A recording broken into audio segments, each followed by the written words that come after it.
Boudjema, aux côtés de Jacques Millot. Bonjour Boudjema, même question. Où étiez-vous aujourd'hui? Moi, j'étais, dès le départ de la manifestation, à Daumesnil, et puis j'ai terminé à République. Quel bilan est-ce que vous tirez de cette journée? C'était une extraordinaire manifestation. Selon le cabinet Occurrence, nous étions 13 800.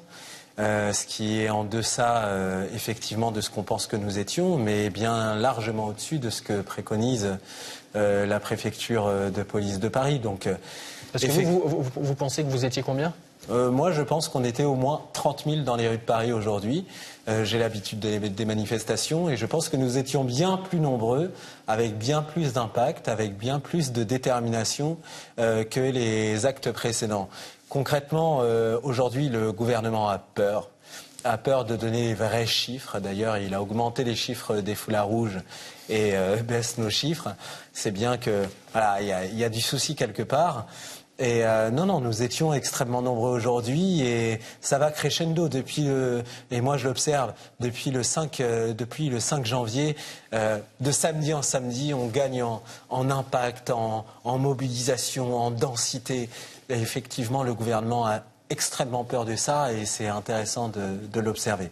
On a eu tout à l'heure par téléphone Éric Drouet qui nous parlait de restructuration du mouvement des Gilets jaunes. Est-ce que c'est ce que vous évoquiez à l'instant? Alors, ça se restructure, oui, et ça se restructure par de nouvelles formes de mobilisation. Effectivement, c'est déclaré dans la rue le samedi. Mais ce qui est intéressant, c'est que, on va avoir une nouvelle dimension de la mobilisation, c'est-à-dire la grève générale du 5 février, de mardi. Et moi, j'appelle bien évidemment tous les citoyens et les citoyennes françaises gilets jaunes, mais au-delà, tous ceux qui sont en colère par rapport à la politique du gouvernement, de s'organiser dès mardi prochain dans la grève générale reconductible. C'est-à-dire qu'on s'arrête mardi et on continue mercredi. Ce n'est que comme ça qu'on fera plier le gouvernement. Il s'amuse un peu de nos manifestations du samedi. Aujourd'hui, il faut bloquer le pays et c'est la logique. Est-ce que c'est un appel que vous rejoignez, Jacques Millot? Ah oui, tout à fait. On voit très bien que le samedi, maintenant, c'est devenu un amusement pour eux. Ils nous regardent défiler, ça les fait beaucoup rire. Maintenant, c'est vrai qu'il faut bloquer complètement le pays. Moi, je travaille à Rungis. Et je sais que malheureusement, il y en a qui vont en pâtir. Mais il faut en passer par là. Puisque le nerf de la guerre, de toute façon, on le sait, c'est l'argent. Donc les Gilets jaunes qui vont rejoindre la CGT mardi pour un appel à la grève. On vient d'entendre Jérôme Rodriguez et Rocco Contento concernant l'utilisation du LBD, le lanceur de balles de défense. Aujourd'hui, est-ce que vous avez constaté des tirs de LBD? On a vu tout à l'heure dans notre journal Estelle Farge interviewer un street medic parler d'un gilet jaune victime d'un tir au niveau de la lèvre. Est-ce que vous avez pu être témoin de scènes comme celle-ci aujourd'hui, Jacques Millot? Alors moi j'ai vu plusieurs blessés effectivement, mais par les mouvements de foule dus à ces tirs de LBD, effectivement j'en ai entendu plein parce que c'est un bruit très particulier, donc on le reconnaît tout de suite et effectivement ça a beaucoup tiré sur Place de la République. Votre avis, Boudjema, par rapport au lanceur de balles de défense? Bien entendu que le Conseil d'État, ce qu'il a dit hier, c'est continuer à tirer sur le peuple. Et effectivement, on va continuer à entendre des impacts de LBD. Et pendant longtemps, dans nos manifestations, alors il y a un recours sur le fond de la LDH et de la CGT. On espère qu'il va aboutir, mais il n'y a plus rien à attendre de ce qu'on sait aujourd'hui. Cependant, c'est que quand on va dans une manifestation gilet jaune, on prend le risque d'avoir un impact de LBD dans la figure. Et que les syndicats de police aujourd'hui vont complètement dans le sens de la répression et que la police va complètement dans le sens de la répression parce que c'est le gouvernement qui leur demande de nous réprimer. Point. Et moi, je demande à ce que tous les gilets jaunes aient ça en tête. Et pour les battre sur ce terrain-là, c'est d'être le plus nombreux possible au prochain acte pour qu'on avance tous ensemble. Jacques Millot, vous avez peur de manifester? Non, j'ai pas peur d'aller manifester parce que sinon ça ferait bien longtemps que je serais resté chez moi et la peur c'est pas un moteur qui anime ma vie.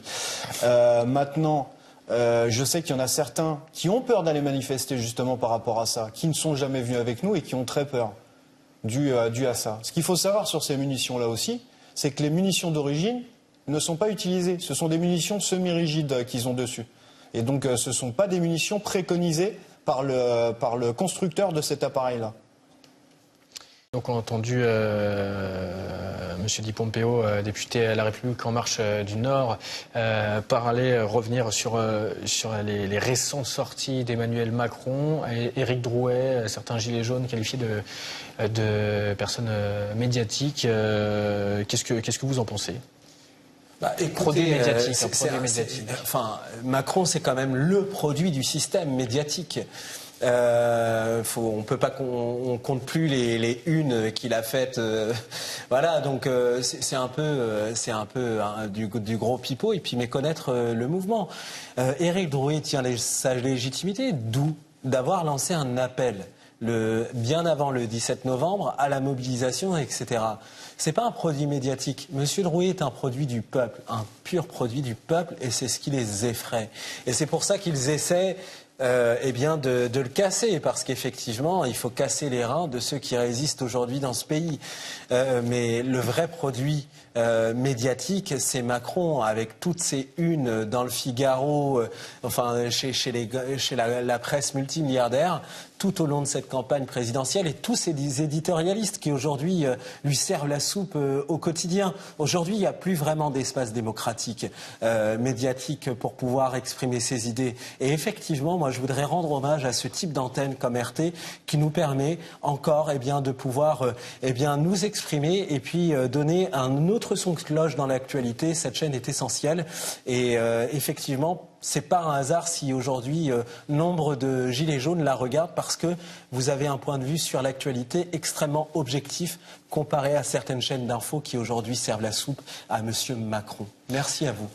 Merci beaucoup. On a entendu Samantha Ramsamy également poser la question au député, à Monsieur Di Pompeo, s'il était choqué par la rhétorique d'Emmanuel Macron concernant l'influence des puissances étrangères, et notamment la Russie, dans les franges extrêmes, les franges radicales des gilets jaunes. Il a répondu: ça ne me choque pas, ça m'étonne. Et vous, est-ce que ça vous choque, Jacques Millot? Ça vous étonne? Non, ça me choque pas du tout. Ce qui me choque encore, c'est le discours de Monsieur Macron. Enfin, je sais pas ce qu'il cherche.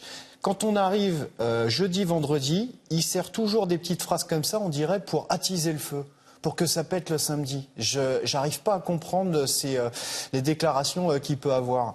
Donc après, de toute façon, RT ne s'est jamais caché que de toute façon, il était financé autre que par la France. Donc je vois pas où est le souci. Merci par la Russie. Merci beaucoup Jacques Millot et Boudiama d'avoir répondu à nos questions en direct sur ce plateau.